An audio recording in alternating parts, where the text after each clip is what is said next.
मेरठ में यूपी के deputy CM Keshav Prasad Maurya ने कहा है कि 400 पार का नारा देने वाले अब अपना ही नारा नहीं दोहरा पा रहे हैं। भाजपा की लगातार बढ़त जारी है। 2022 विधानसभा चुनाव में जनता ने आगे बढ़कर कमल का फूल खिलाने का संकल्प ले लिया है। यूपी की जनता को पता है कि यदि भाजपा सत्ता में आएगी तो गुंडागर्दी नहीं चलेगी, अपहरण का उद्योग नहीं चलेगा, बम और तमंचा बनाने की फैक्ट्री नहीं चलेगी। और यूपी की जनता को पता है कि भाजपा है तो विकास, रोजगार, सबका साथ, सबका विकास है।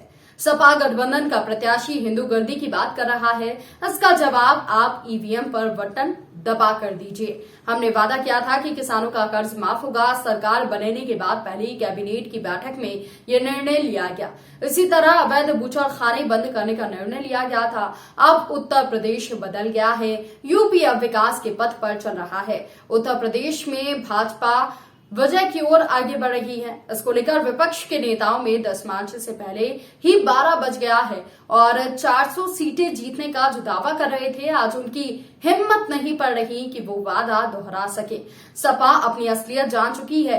भाजपा सरकार में एक भी दंगा नहीं हुआ है, जबकि सपा के शासनकाल में कोई ऐसा साल नहीं हुआ जब प्रदेश पे दंगा ना हुआ हो। पूरा प्रदेश गुंडा राज में बदल गया था।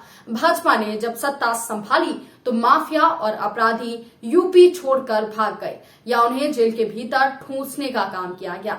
आप लोग याद रखिए कि यहाँ कोई प्रत्याशी ना मानकर मुझे प्रत्याशी मानिए। आप अपनी पूरी ताकत लगाकर उसे जिताने की दिशा में काम करिए। मेरठ वासियों ने कभी सोचा था कि दिल्ली और मेरठ के बीच 14 लेन की सड़क बनेगी, लेकिन डबल इंजन की सरकार में ये संभव हो पाया। मेरठ से प्रयागराज तक एक्सप्रेस वे बनने जा रहा है। ये एक्सप्रेस वे दूरी और समय कम कर देगा। आज लोगों को बिजली भी भरपूर मिल रही है और बड़े बड़े अपराधी आज चौराहे पर चाउमीन बेच रहे हैं। सपा गठबंधन बनाकर कहती है कि ये नई सपा है। हम कैसे भूल जाएं कि ये वही सपा है। माननीय नरेंद्र मोदी जी आए, याद है कि नहीं याद है? अगर समाजवादी पार्टी गठबंधन वैसे ये सत्ता के आसपास नहीं है, लेकिन अगर ये सत्ता में आ जाए, अगर ये सत्ता में है नहीं, कहीं आएंगे नहीं। इनका यूपी के पश्चिम से लेकर के पूरब तक कहीं पर भी इनका आता पता नहीं है। और मैं यहाँ कह सकता हूँ इस बार तो करहल सीट जहाँ श्री अखिलेश यादव जी ने नामांकन किया है, वहाँ पर भी कमल खिलने जा रहा है। वो पीछे मैं की चारों सीटें हम जीतने जा रहे हैं। इसलिए मैं आप सब लोगों को आज यहाँ पर आह्वान अपील करके जाऊंगा। कार्यक्रम और 2-3 है, विलंब से आया हूँ, तो मैं आज यह कहना चाहता हूँ कि आज से लेकर के आज 5 तारीख हो गई ना, पीछे हो जा लेकर के विपक्ष के पास हिम्मत नहीं है कि बिजली को मुद्दा बना दे, सड़क को मुद्दा बना दे, कानून व्यवस्था को मुद्दा बना दे। ये सोतीगंज बाजार की कहानियां पूरा देश सुनता था, पूरा देश सुनता था।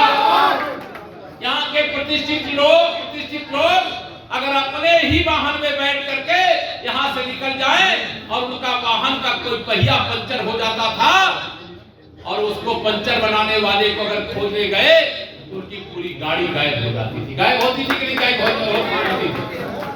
भाजपा की सरकार में ऐसा हो रहा है क्या?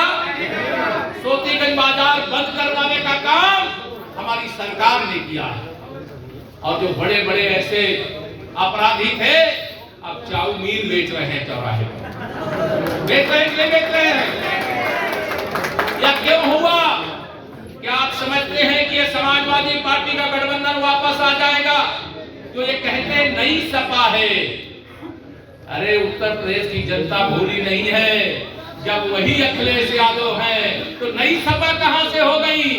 जब वही गुंडे, अपराधी और दंगाई प्रत्याशी हैं तो नई सपा कहां से हो गई?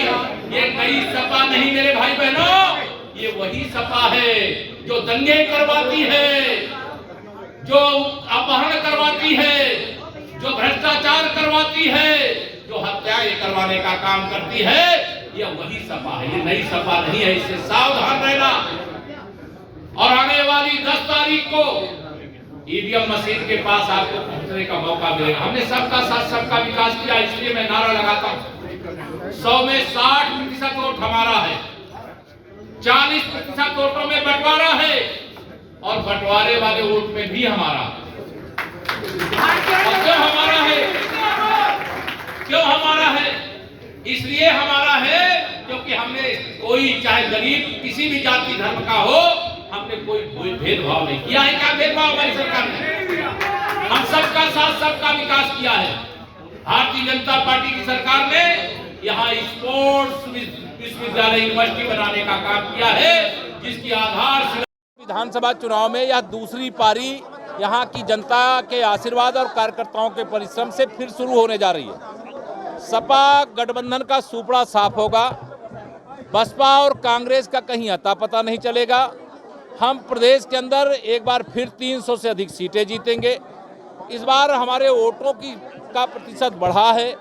हमने गुंडागर्दी से मुक्त प्रदेश बनाया है, दंगा से मुक्त प्रदेश बनाया है, अपराधियों पर नकेल लगाने का काम किया है और ऐसा ही काम हम 2022 से और 27 के बीच में, बल्कि इससे भी तेज गति से करने का काम करेंगे। और मैं सबसे अपील करता हूं कि मेरठ सहित पश्चिम उत्तर प्रदेश के सभी विधानसभा क्षेत्रों के जो हमारे भाजपा के प्रत्याशी हैं, उनको कमल के फूल की बटन दबा करके विजयी बना करके भेजें और गुंडागर्दी को सदा सदा के लिए समाप्त करें।